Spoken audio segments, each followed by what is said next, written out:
ಪ್ರೀತಿಯ ವಿದ್ಯಾರ್ಥಿಗಳೇ ಮತ್ತು ಪೋಷಕರೇ, ನಿಮಗೆಲ್ಲರಿಗೂ ಶಿಕ್ಷಣ ಸಂಜೀವಿನಿ ಯೂಟ್ಯೂಬ್ ಚಾನಲ್ಗೆ ಆತ್ಮೀಯ ಸ್ವಾಗತ. ಈ ವಿಡಿಯೋದಲ್ಲಿ ನಾವು KCET 2026 ಅರ್ಜಿಯನ್ನು ತುಂಬಲು ಯಾವೆಲ್ಲ ಡಾಕ್ಯುಮೆಂಟ್ಸ್ಗಳು ಬೇಕು ಎಂದು ತಿಳಿದುಕೊಳ್ಳೋಣ. ಈ ಕೆಳಕಂಡ ಡಾಕ್ಯುಮೆಂಟ್ಸ್ಗಳು ಕಡ್ಡಾಯವಾಗಿ ಎಲ್ಲ ವಿದ್ಯಾರ್ಥಿಗಳಿಗೂ ಬೇಕಾಗಿರುತ್ತವೆ. ಮೊದಲನೇದಾಗಿ SSLC ಮಾರ್ಕ್ಸ್ ಕಾರ್ಡ್ ಅಥವಾ ಕ್ಲಾಸ್ 10 ಮಾರ್ಕ್ಸ್ ಕಾರ್ಡ್, ಹಾಗೂ ಇದು ಕಂಪಲ್ಸರಿಯಾಗಿ ಬೇಕಾಗಿರುತ್ತೆ. ಈ SSLC ಮಾರ್ಕ್ಸ್ ಕಾರ್ಡಿಂದನೇ ನಿಮ್ಮ ನೇಮು, ಫಾದರ್ ನೇಮ್, ಮತ್ತು ಮದರ್ ನೇಮ್ ಮತ್ತು ಡೇಟ್ ಆಫ್ ಬರ್ತನ್ನು ಫೆಚ್ ಮಾಡುತ್ತೆ. ಫ್ರಮ್ ದ KSEEB ಡೇಟಾಯಿಂದ KEA ಡೇಟಾದಲ್ಲಿ ಫೆಚ್ ಆಗುತ್ತೆ. ಮತ್ತು ಸೆಕೆಂಡ್ PUC ಮಾರ್ಕ್ಸ್ ಕಾರ್ಡು ಇದು ಯಾರಿಗೆ ಬೇಕು ಅಂತಂದರೆ ಲಾಂಗ್ ಟರ್ಮ್ ಸ್ಟೂಡೆಂಟ್ಸು ಅಥವಾ ರಿಪೀಟರ್ಸ್ಗೆ ಸೆಕೆಂಡ್ PUC ಮಾರ್ಕ್ಸ್ ಕಾರ್ಡ್ ಬೇಕಾಗುತ್ತೆ, ಪ್ರೀವಿಯಸ್ ಇಯರ್ದು. ಇಲ್ಲ ಅಂತ ಅಂದರೆ ಫ್ರೆಷರ್ಸ್ಗೆ ಸೆಕೆಂಡ್ PU ರಿಜಿಸ್ಟರ್ ನಂಬರ್ ಕೊಟ್ಟಿರ್ತಾರೆ, ಆಲ್ರೆಡಿ ಹಾಲ್ ಟಿಕೆಟ್ ಬಂದಿದ್ದರೆ, ಅಥವಾ ಸ್ಟೂಡೆಂಟ್ ನಂಬರ್ ಇರುತ್ತೆ, ನಿಮ್ಮ ಪ್ರಾಕ್ಟಿಕಲ್ ಎಕ್ಸಾಮ್ ಹಾಲ್ ಟಿಕೆಟ್ಲಿರುತ್ತೆ, ಆ ಸ್ಟೂಡೆಂಟ್ ನಂಬರ್ನ ನೀವು ಎಂಟ್ರಿ ಮಾಡಬೇಕಾಗುತ್ತೆ. ಮತ್ತು ಇಮೇಲ್ ID, ನಿಮ್ಮದು ಒಂದು ಇಮೇಲ್ ID ಬೇಕಾಗುತ್ತೆ. ನೀವು ಇಮೇಲ್ IDನ ಪರ್ಫೆಕ್ಟಾಗಿ ಕೊಡಬೇಕು, ಯಾಕಂದರೆ ನೀವು ಒಂದು ಸರಿ ಕೊಟ್ಟ ಮೇಲೆ ಚೇಂಜಸ್ ಮಾಡೋಕ್ಕೆ ಬರಲ್ಲ. ನೀವು ಸೈಬರ್ ಸೆಂಟರ್ನವ್ರು ಬೇಕಾದ್ರೆ ಅವ್ರದ್ದೇ ಕೊಡ್ಬೋದು, ಅದರಿಂದ ಪ್ರಾಬ್ಲಮ್ ಆಗುತ್ತೆ ಮುಂದೆ, ಮತ್ತೆ ಚೇಂಜ್ ಮಾಡೋದಕ್ಕಲ್ಲ ಒಂದು ಸರಿ. ಮತ್ತು mobile number is mandatory, because OTP ಬರುತ್ತೆ. ನೀವು OTP ಇಲ್ಲದೇ ಲಾಗಿನ್ ಆಗೋದಕ್ಕೆ ಆಗೋದಿಲ್ಲ KCET. Mobile number and email ID, this are very important. ಮತ್ತು ನೀವು ಒಂದು ಸರಿ ಚೇಂಜ್ ಮಾಡೋದಕ್ಕಾಗಲ್ಲ. ನೀವು ಒಂದು ಸರಿ ಅಪ್ಲಿಕೇಶನ್ ಸಬ್ಮಿಟ್ ಮಾಡಿದ್ದೀರ ಅಂದರೆ ಮತ್ತೊಂದು ಸರಿ ನೀವು ಸಬ್ಮಿಟ್ ಮಾಡೋದಕ್ಕಾಗೋದಿಲ್ಲ. ಹಾಗೆ ಪಾಸ್ಪೋರ್ಟ್ ಸೈಜ್ ಫೋಟೋಗ್ರಾಫು, ಈ ಪಾಸ್ಪೋರ್ಟ್ ಸೈಜ್ ಫೋಟೋಗ್ರಾಫ್ನ ನೀವು ಅಪ್ಲೋಡ್ ಮಾಡಬೇಕು. ಮತ್ತು ಲೈವ್ ಕ್ಯಾಪ್ಚರ್ ಕೂಡ ಇರ್ಬೋದು ಈ ವರ್ಷ. ಅದರಿಂದ ಲೈವ್ ಕ್ಯಾಪ್ಚರ್ ಇರುತ್ತೆ ಇಲ್ಲ ಅಂತ ನಮ್ಗೆ ಯಾವಾಗ ಕನ್ಫರ್ಮ್ ಆಗುತ್ತೆ ಅಂದರೆ ಒಂದು ಸರಿ ಅವ್ರು ಇನ್ಫಾರ್ಮೇಷನ್ ಬುಲೆಟಿನ್ನ ಬಿಡ್ತಾರೆ, ಜನವರಿ 16 ಅಥವಾ 17 ಆವಾಗ ನಮಗೆ ಕನ್ಫರ್ಮೇಷನ್ ಆಗುತ್ತೆ. ಮತ್ತು ಸ್ಟೂಡೆಂಟ್ ಸಿಗ್ನೇಚರ್ನ ನಾವು ಸ್ಕ್ಯಾನ್ ಮಾಡಿ ಕೂಡ ಅಪ್ಲೋಡ್ ಮಾಡಬೇಕಾಗುತ್ತೆ. ಮತ್ತು ಲೆಫ್ಟ್ ಹ್ಯಾಂಡ್ ತಮ್ ಇಂಪ್ರೆಷನ್ ಕೂಡ ಬೇಕು, ಇದು ಇನ್ JPG ಫಾರ್ಮೆಟಲ್ಲೇ ಬೇಕಾಗುತ್ತೆ. ಮತ್ತು ಸ್ಯಾಟ್ಸ್ ID, ಈ ಸ್ಯಾಟ್ಸ್ ID ಯಾರಿಗೆ ಬೇಕು ಅಂದರೆ ಪರ್ಟಿಕ್ಯುಲರ್ಲಿ CBSE ಸ್ಟೂಡೆಂಟ್ಸು ಮತ್ತು ICSE students, other than state ಬೋರ್ಡಲ್ಲಿ ಯಾರು ಕಲ್ತಿರ್ತಾರಲ್ಲ ಅವ್ರಿಗೆ ಬೇಕಾಗುತ್ತೆ. ಇದು ಸ್ಯಾಟ್ಸ್ ID ನಿಮಗೆ SLCಗಿಂತ ಮುಂಚೆ ಒಂದು ಇರುತ್ತೆ, ಮತ್ತು PUCಗೆ ಬಂದಮೇಲೆ ಹೊಸ ನಂಬರ್ ಕೊಡ್ತಾರೆ. ಆದ್ದರಿಂದ ನಿಮಗೆ ಸ್ಯಾಟ್ಸ್ ID ಬೇಕು. ಈ ಸ್ಯಾಟ್ಸ್ ID ಏನಕ್ಕೆ ಯೂಸ್ ಆಗುತ್ತೆ ಅಂದರೆ, ಈ ಸ್ಯಾಟ್ಸ್ IDನ ನೀವು ಎಲ್ಲೆಲ್ಲಿ ಓದಿದ್ದೀರಾ, ಯಾವ ಸ್ಕೂಲಲ್ಲಿ ಎಷ್ಟು ವರ್ಷ ಓದಿದ್ದೀರಾ ಅನ್ನೋದು ಸ್ಟಡಿ ಡೀಟೇಲ್ಸ್ ಫೆಚ್ ಆಗುತ್ತೆ, ಅದರಿಂದ ತುಂಬ ಇಂಪಾರ್ಟೆಂಟ್ ಇದು. ನೆಕ್ಸ್ಟ್ ಒಂದು caste and income RD certificate.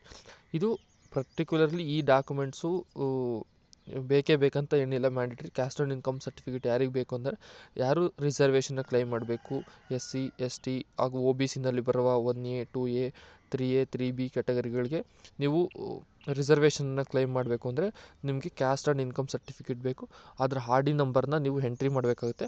ಆ RD ನಂಬರ್ನ ಎಂಟ್ರಿ ಮಾಡ್ದಂಗೆ ನಿಮ್ಮ ಡೇಟಾ ಆಟೋಮೆಟಿಕಲಿ AJSK ಸಾಫ್ಟ್ವೇರಿಂದ, ನಾಡ ಕಚೇರಿ ಸಾಫ್ಟ್ವೇರಿಂದ KA ಸಾಫ್ಟ್ವೇರಲ್ಲಿ ವೆರಿಫೈ ಆಗುತ್ತೆ. ಈ RD ನಂಬರ್ ಮತ್ತು ಕ್ಯಾಸ್ಟ್ ಇನ್ಕಮಲ್ಲಿ ಇನ್ನೇನು ಮಾಡಬೇಕಂದ್ರೆ ನಿಮ್ಮ ಮ್ಯಾಚು, ನಿಮ್ಮ ನೇಮು, ನಿಮ್ಮ ಫಾದರ್ ನೇಮು, ನಿಮ್ಮ ಮದರ್ ನೇಮು ಮ್ಯಾಚ್ ಆಗಬೇಕು. SSLC ಮಾರ್ಕ್ಸ್ ಕಾರ್ಡಲ್ಲಿ ಏನು ಡೀಟೇಲ್ಸ್ ಇರುತ್ತೆ ಆ ನೇಮಿಗೆ ಮ್ಯಾಚ್ ಆದರೆ ಮಾತ್ರ ನಿಮ್ಮದು RD ನಂಬರನ್ನು ಆಕ್ಸೆಪ್ಟ್ ಮಾಡುತ್ತೆ, ಇಲ್ಲಾಂದರೆ ಆಕ್ಸೆಪ್ಟ್ ಮಾಡೋದಿಲ್ಲ. ಅದರಿಂದ ನೀವು ಏನೇ ತೊಂದರೆಗಳಿದ್ದಲ್ಲಿ ಆ ಡಾಕ್ಯುಮೆಂಟ್ಸಲ್ಲಿ ನೀವು ಈಗಲೇ ಸರಿಪಡಿಸ್ಕೊಳ್ಳೋದು ಒಳ್ಳೆಯದು. ಮತ್ತು ಸ್ಟಡಿ ಸರ್ಟಿಫಿಕೇಟು ಮಿನಿಮಮ್ 7 ಇಯರ್ಸ್ ಬೇಕು. ನೀವು ಕ್ಲಾಸ್ Aಗೆ ಬಿಲಾಂಗ್ಸ್ ಆಗ್ತೀವಿ ಅಂದರೆ, ಕ್ಲಾಸ್ Aಗೆ ಬಿಲಾಂಗ್ಸ್ ಆಗಬೇಕಂದ್ರೆ ನೀವು ಕರ್ನಾಟಕದಲ್ಲಿ ಮಿನಿಮಮ್ 7 ಇಯರ್ಸ್ ಓದಿರಬೇಕು. ಅದು ನಾವು ಕ್ಲಾಸ್ A ಅಂತ ಕರಿತೀವಿ. ಹಾಗೂ ಇನ್ನು ಮುಂದಿನ ವೀಡಿಯೋದಲ್ಲಿ ನಾವು ಕ್ಲಾಸ್ A ಅಂದ್ರೇನು ತಿಳ್ಕೊಳ್ಳೋಣ. ಮತ್ತು ಸ್ಟಡಿ ಸರ್ಟಿಫಿಕೇಟ್ನ ನೀವು must be attested by BEO, ನಿಮ್ಮ ತಾಲೂಕಿನ ಶಿಕ್ಷಣಾಧಿಕಾರಿಗಳ ಕಚೇರಿಯಲ್ಲಿ ನೀವು ಸ್ಟಡಿ ಸರ್ಟಿಫಿಕೇಟ್ಗೆ ಸೈನ್ ಮಾಡಿಸಿರಬೇಕು.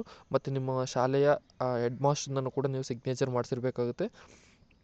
ದೆನ್ ರೂರಲ್ ಸರ್ಟಿಫಿಕೇಟ್, ನೀವೇನಾದರೂ 1ನೇ ತರಗತಿಯಿಂದ 10ನೇ ತರಗತಿ ಅಥವಾ SSLCವರೆಗೆ ನೀವು ರೂರಲ್ ಏರಿಯಾದಲ್ಲಿ ಓದಿದ್ದೀನಿ ಅಂತ ಅಂದರೆ 15% ಕೋಟಾನ ನಿಮಗೆ ರಿಸರ್ವೇಷನ್ ಕೊಡ್ತಾರೆ. ಅದಕ್ಕೆ ನಿಮಗೆ ರೂರಲ್ ಸರ್ಟಿಫಿಕೇಟ್ 10 ವರ್ಷದ್ದು ಕೂಡ ಬೇಕಾಗುತ್ತೆ. ಅದು ಕೂಡ BEO ಇಂದ ಸೈನ್ ಮಾಡಿಸಿರಬೇಕು, ಕಂಪಲ್ಸರಿಯಾಗಿರುತ್ತೆ. ಮತ್ತು ಆದರೆ ಜನರಲ್ ಮೆರಿಟ್ ಕೂಡ ಕ್ಯಾಟಗರಿಗಳು ಕೂಡ ನೀವು ಈ ರೂರಲ್ ಕೋಟಾನ ಕ್ಲೈಮ್ ಮಾಡ್ಬೋದು.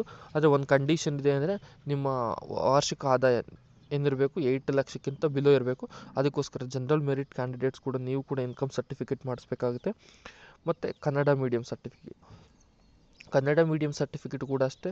ಯಾರು 1ನೇ ತರಗತಿಯಿಂದ 10ನೇ ತರಗತಿವರೆಗೆ ನೀವು ಕನ್ನಡ ಮೀಡಿಯಮಲ್ಲಿ ಅಭ್ಯಾಸ ಮಾಡಿರ್ತೀರೋ ಅವರು ಕೂಡ 10 ವರ್ಷಗಳ ಕನ್ನಡ ಮೀಡಿಯಂ ಸರ್ಟಿಫಿಕೇಟನ್ನು ಎಲ್ಲ ಶಾಲೆಯಲ್ಲಿ ನೀವು ಎಲ್ಲೆಲ್ಲಿ ಓದಿರ್ತೀರ, ಯಾವ್ಯಾವ ಶಾಲೆಯಲ್ಲಿ ಓದಿರ್ತೀರ, ರೂರಲ್ ಸರ್ಟಿಫಿಕೇಟು ಮತ್ತು ಕನ್ನಡ ಸರ್ಟಿಫಿಕೇಟನ್ನು ನೀವು ಬರ್ಸ್ಕೊಂಬರ್ಬೇಕಾಗುತ್ತೆ. ಇದು 10 ವರ್ಷಕ್ಕೆ ಮ್ಯಾಂಡೇಟ್ರಿ ಆಗುತ್ತೆ. ಇದಕ್ಕೂ ಕೂಡ ನಿಮ್ಮ BEO ಸಿಗ್ನೇಚರ್ ಬೇಕಾಗುತ್ತೆ. ಮತ್ತು 371J ಇದು ಕಲ್ಯಾಣ ಕರ್ನಾಟಕ ವಿದ್ಯಾರ್ಥಿಗಳಿಗೆ ಮಾತ್ರ.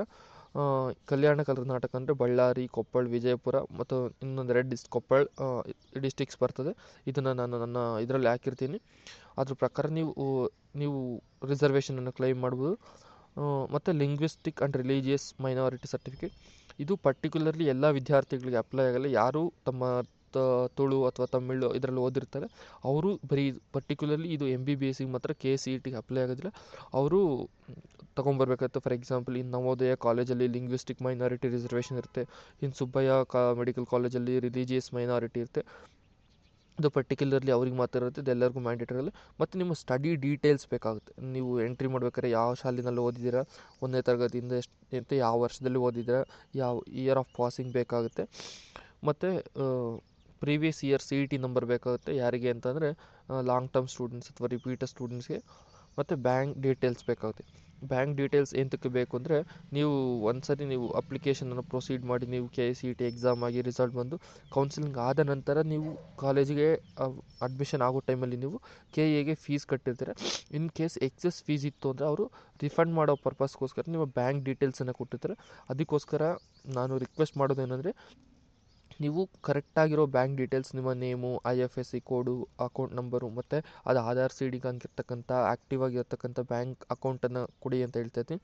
ಮತ್ತು ಕೋರ್ಸ್ ಸೆಲೆಕ್ಷನ್ ನೀವು ಇದು very important. And last before final submit ಮಾಡೋದಕ್ಕಿಂತ ಲಾಸ್ಟ್ ಸ್ಟೆಪ್ಪಲ್ಲಿ ನೀವು ಕೋರ್ಸ್ ಸೆಲೆಕ್ಷನ್ ಮತ್ತು ಎಕ್ಸಾಮ್ ಸೆಲೆಕ್ಷನ್ ಸೆಕ್ಷನ್ ಇರುತ್ತೆ. ನೀವು ಯಾವ್ಯಾವುದಕ್ಕೆ ಅಪ್ಲೈ ಮಾಡ್ತಾರೆ. ಫಾರ್ ಎಕ್ಸಾಂಪಲ್ KCETಗೆ ಅಪ್ಲೈ ಮಾಡ್ತಾರೆ. ಈಗ ಕೆಲವು PCMCS ಸ್ಟೂಡೆಂಟ್ಸ್ ಇರ್ತಾರೆ, PCMB ಸ್ಟೂಡೆಂಟ್ಸ್ ಇರ್ತಾರೆ, ಈಗ PCME ಸ್ಟೂಡೆಂಟ್ಸ್ ಇರ್ತಾರೆ. ಅವರೆಲ್ಲ ಏನು ಮಾಡ್ತಾರೆ, PCME ಮತ್ತು PCMCSನವರು KCET ಮಾತ್ರ ಸೆಲೆಕ್ಟ್ ಮಾಡ್ತಾರೆ. ಬಟ್ PCMBನವ್ರಿಗೆ ಡೌಟ್ ಆಗುತ್ತೆ, ನಾನು ಇಂಜಿನಿಯರಿಂಗ್ ಮಾತ್ರ ಹೋಗ್ತೀನಿ, ನಾನು ನೀಟನ್ನು ಸೆಲೆಕ್ಟ್ ಮಾಡಬೇಕಾ, ಆ ಥರ ಎಲ್ಲ ಡೌಟ್ ಇರುತ್ತೆ. ಅವರು ಕೂಡ ಅಷ್ಟೇ, ನೀವು ಯಾವುದೇ ಎಲ್ಲ ಎಕ್ಸಾಮ್ನ ಸೆಲೆಕ್ಟ್ ಮಾಡೋದು ಬೆಟರ್. ಯಾಕಂದರೆ ನೀವು ಒಂದೇ ಸರಿ ಫೀಸ್ ಕಟ್ಟೋದ್ರಿಂದ KCET, NEET, allied health sciences, BPT courses, NAT ಎಲ್ಲನೂ ಸೆಲೆಕ್ಟ್ ಮಾಡಿದ್ರಿಂದ ಏನೂ ಪ್ರಾಬ್ಲಮ್ ಆಗೋಲ್ಲ ಮುಂದೆ. ಬಟ್ ನೀವು ಸೆಲೆಕ್ಟ್ ಮಾಡ್ದೇ ಅಪ್ಲಿಕೇಶನನ್ನು ಸಬ್ಮಿಟ್ ಮಾಡಿದ್ರೆ ಮುಂದೆ ನಿಮಗೆ ಮತ್ತೊಂದು ಅಪ್ಲಿಕೇಶನ್ ಸಬ್ಮಿಟ್ ಮಾಡೋಕ್ಕೆ ಅವಕಾಶ ಆಗುತ್ತೆ. ಅದರಿಂದ ಪ್ರಾಬ್ಲಮ್ ಆಗುತ್ತೆ. ಮತ್ತು ನೀವು ಯಾವುದೇ ಡಾಕ್ಯುಮೆಂಟ್ನ ರೆಡಿ ಮಾಡಿ ಇಟ್ಕೊಂಡಿಲ್ಲ ಅಂದರೆ ಈಗಲೇ ನೀವು ರೆಡಿ ಮಾಡಿಟ್ಕೊಳ್ಳಿ. ಮತ್ತು ಅಗ್ರಿಕಲ್ಚರ್ ಯಾರು ತಮ್ಮ ತಂದೆ ರೈತರಾಗಿದ್ದರೆ ಹಾಗೂ ನೀವು BSc ಅಗ್ರಿಕಲ್ಚರ್ ಅಥವಾ horticulture farm related science course ಮತ್ತು ವೆಟರ್ನರಿ ಮಾಡಬೇಕು ಅನ್ನೋ ವಿದ್ಯಾರ್ಥಿಗಳಿದ್ದರೆ ನೀವು ಅಗ್ರಿಕಲ್ಚರಲ್ ಸರ್ಟಿಫಿಕೇಟ್ ಮಾಡಿಸ್ಬೇಕಾಗುತ್ತೆ. ವ್ಯವಸಾಯಗಾರ ದೃಢೀಕರಣ ಪ್ರಮಾಣ ಪತ್ರ ಮತ್ತು ಅಫಿಡವಿಟ್ಸ್ ಕೂಡ ಎಲ್ಲ ಮಾಡಬೇಕಾಗುತ್ತೆ. ಅದಕ್ಕೋಸ್ಕರ ನೀವು ಇನ್ನೂ ಅದನ್ನು ಕೃಷಿ ವಿಶ್ವವಿದ್ಯಾಲಯ GKVKಯಿಂದ ಅನೌನ್ಸ್ ಮಾಡ್ತಾರೆ. ಬಟ್ ಆದರೆ ಅದನ್ನು ಈ ವರ್ಷದಲ್ಲೇ ಮಾಡಿಸಿರ್ಬೇಕಾಗುತ್ತೆ. ಅದು 1 ವರ್ಷದ ವ್ಯಾಲಿಡಿಟಿ ಇರುತ್ತೆ. ಅದಕ್ಕೋಸ್ಕರ ನೀವು ಏನಾದರೂ ಅದರಲ್ಲಿ ಇಂಟ್ರೆಸ್ಟ್ ಇದ್ದರೆ ಇವಾಗಿಂದನೇ ಪ್ರಾರಂಭ ಮಾಡಿ ಮಾಡಿಸೋದಕ್ಕೋಸ್ಕರ, ಬಿಕಾಸ್ ಅದು ಬೇಗ ಆಗೋದಿಲ್ಲ. ಅದರಿಂದ ಅದರಲ್ಲಿ 50% ಸೀಟ್ಸ್ ಏನಾಗುತ್ತೆ ರೈತರ ಮಕ್ಕಳಿಗೋಸ್ಕರನೇ ರಿಸರ್ವೇಟ್ಸ್ ಇರ್ತಾರೆ. ಫಾರ್ ಎಕ್ಸಾಂಪಲ್ 100 ಸೀಟ್ಸ್ ಇತ್ತು ಒಂದು ಕಾಲೇಜಲ್ಲಿ ಅಂತಾದರೆ BSc ಅಗ್ರಿಕಲ್ಚರ್ಗೆ ಅಥವಾ ವೆಟರ್ನರಿಗೆ 50 ಸೀಟ್ಗಳು ಬರೀ ಯಾರು ಕೃಷಿ ಹಿನ್ನೆಲೆಯಿಂದ ಬಂದಿರ್ತಾರೆ ಆ ವಿದ್ಯಾರ್ಥಿಗಳಿಗೆ ಮಾತ್ರ ಕೊಡೋ ಉದ್ದೇಶದಿಂದ ಅಗ್ರಿಕಲ್ಚರಲ್ ಪ್ರಾಕ್ಟಿಕಲ್ ಎಕ್ಸಾಮ್ ನಡೆಯುತ್ತೆ. ಇದಕ್ಕೆ ಸಪ್ರೇಟಾಗಿ ಅಪ್ಲಿಕೇಶನನ್ನು ಕೂಡ ಕರೀತಾರೆ ಯಾರು GKVK. ಅದಕ್ಕೋಸ್ಕರ ನೀವು ವ್ಯವಸಾಯಗಾರ ದೃಢೀಕರಣ ಪ್ರಮಾಣ ಪತ್ರವನ್ನು ಮಾಡಿಸ್ಕೋಬೇಕಾಗುತ್ತೆ. ಅದರಲ್ಲೂ ಅಷ್ಟೇ ನಿಮ್ಮ RD ನಂಬರ್ನ ನೀವು ಎಂಟ್ರಿ ಮಾಡಬೇಕಾಗುತ್ತೆ. ನೀವು ಆ ವ್ಯವಸಾಯಗಾರ ದೃಢೀಕರಣ ಪ್ರಮಾಣ ಪತ್ರ ಎಲ್ಲಿ ಸಿಗುತ್ತೆ ಅಂದರೆ ನಿಮ್ಮ ಹತ್ತಿರದ ತಹಸೀಲ್ದಾರ್ ಕಚೇರಿಯಲ್ಲಿ ನೀವು ಹೋಗಿ ಮಾಡಿಸ್ಬೋದು. ಮತ್ತು ಇನ್ಕಮ್ ಕೂಡ 8 lakh ಇರಬೇಕು. ಮತ್ತು ಇನ್ನೊಂದು ಏನಂತಂದರೆ ಇದು ಎಲ್ಲ ವಿದ್ಯಾರ್ಥಿಗಳಿಗೆ ಅಪ್ಲೈ ಆಗುತ್ತೆ. ನೀವು ರಿಸರ್ವೇಷನ್ ಕ್ಲೈಮ್ ಮಾಡ್ತಿರೋ ಇಲ್ಲ ಅಂತಂದರೆ ಯಾರು ಇಂಜಿನಿಯರಿಂಗ್ ಹೋಗ್ಬೇಕು ಅಂದವ್ರಿಗೆ SNQ ಕೋಟಾ ಅಂತ ಇರುತ್ತೆ. ಆ SNQ ಕೋಟಾ ಅಂದ್ರೇನು, ಸೂಪರ್ ನ್ಯೂಮರರಿ ಕೋಟಾ. ಅಖಿಲ ಭಾರತ ತಾಂತ್ರಿಕ ಶಿಕ್ಷಣ ಕೌನ್ಸಿಲ್ ಇರುತ್ತಲ್ಲ, AICTE ಅಂಡರಲ್ಲಿ ಈ ಬರ್ತಕ್ಕಂಥ ಕಾಲೇಜುಗಳಿಗೆ ಇರುವ ಸೀಟುಗಳಿಗಿಂತ 5% ಅಧಿಕ ಸೀಟುಗಳನ್ನು ಪ್ರತಿಭಾವಂತ ವಿದ್ಯಾರ್ಥಿಗಳಿಗೆ ಕೊಡೋದ್ರಿಂದ SNQ ಕೋಟಾವನ್ನು ಇಂಟ್ರೊಡ್ಯೂಸ್ ಮಾಡಲಾಗಿದೆ. ಈ SNQ ಕೋಟಾದಲ್ಲಿ ಏನು ಮಾಡ್ತಾರೆ ಅಂತಂದರೆ ನಿಮ್ಮ ಇನ್ಕಮ್ ಬಿಲೋ 8 lakh ಇದ್ದರೆ ಹಾಗೂ ನೀವು SNQ ಕೋಟಾಗೆ ಎಲಿಜಿಬಲ್ ಆಗಿದ್ದರೆ ನಿಮ್ಮ ಆ ಕಾಲೇಜಿನ ನಿಮ್ಗೆ ಏನು ಆಪ್ಷನ್ ಎಂಟ್ರಿ ಮಾಡಿರ್ತೀರೋ ಟಾಪ್ ಕಾಲೇಜಸ್ಸಿಂದ ಹಿಡಿದು ಲೋ ಕಾಲೇಜಸ್ವರೆಗೆ ಪ್ರತಿಶತ 5% ಸೀಟ್ಗಳನ್ನು ನಿಮ್ಗೆ ಅತ್ಯಂತ ಕಡಿಮೆ ದರದಲ್ಲಿ ಕೊಡ್ತಾರೆ. ಎಕ್ಸಾಂಪಲ್ ಅಂದರೆ ಈಗ ನಿಮಗೆ ಬೇರೆ ಕೋರ್ಸ್ನ ಫೀಸ್ ರೆಗ್ಯುಲರ್ ಸ್ಟೂಡೆಂಟ್ಸ್ಗೆ 1,20,000 ಇತ್ತು ಅಂದರೆ ನಿಮ್ಮ SNQ ಕೋಟಾದಲ್ಲಿ ಯಾರು ಸೆಲೆಕ್ಟ್ ಆಗಿ ಹೋಗ್ತಾರೆ, ಯಾರು ಇನ್ಕಮ್ ಬಿಲೋ 8 ಲ್ಯಾಕ್ ಇದ್ದು ಒಳ್ಳೆ ರ್ಯಾಂಕ್ ಇದ್ದು SNQ ಕೋಟಾದಲ್ಲಿ ಸೆಲೆಕ್ಟ್ ಆಗ್ತಾರೆ, ಅವರಿಗೆ ಅರೌಂಡು 50,000 ನೀವು ಕೋರ್ಸ್ನ ಸ್ಟಡಿ ಮಾಡ್ಬೋದು ಪರ್ ಇಯರ್. ಇದು ತುಂಬ ಎಕನಾಮಿಕಲಿ ಬೆನಿಫಿಟ್ ಆಗುತ್ತೆ. ಆದ್ದರಿಂದ ಯಾರು income certificate, even general merit students ಕೂಡ ನೀವು ಇದನ್ನು ಕ್ಲೈಮ್ ಮಾಡ್ಬೋದು. SNQ ಕೋಟಾ ತುಂಬ ಹೆಲ್ಪ್ ಮಾಡುತ್ತೆ. ಹಾಗಾಗಿ ಈ ಎಲ್ಲ ಡಾಕ್ಯುಮೆಂಟ್ಗಳನ್ನು ನೀವು ಸಿದ್ಧರಾಗಿ ಇಟ್ಕೊಳ್ಳಿ. ಯಾವುದೇ ಪ್ರಾಬ್ಲಮ್ಸ್ ಇದೆ ಸರ್ಟಿಫಿಕೇಟ್ಸ್ಗಳಲ್ಲಿ, ನೀವು ಅದನ್ನು ಕರೆಕ್ಟ್ ಮಾಡ್ಕೊಳ್ಳಿ ಅಂತ ಹೇಳ್ತಾ ಈ ವಿಡಿಯೋನ ಮುಕ್ತಾಯ ಮಾಡ್ತಾಯಿದ್ದೀನಿ. ಈ ವಿಡಿಯೋ ನೋಡಿದ್ದಕ್ಕಾಗಿ ಧನ್ಯವಾದಗಳು. ಶಿಕ್ಷಣವೇ ಶಕ್ತಿ, ಶಿಕ್ಷಣ ಸಂಜೀವಿನಿ.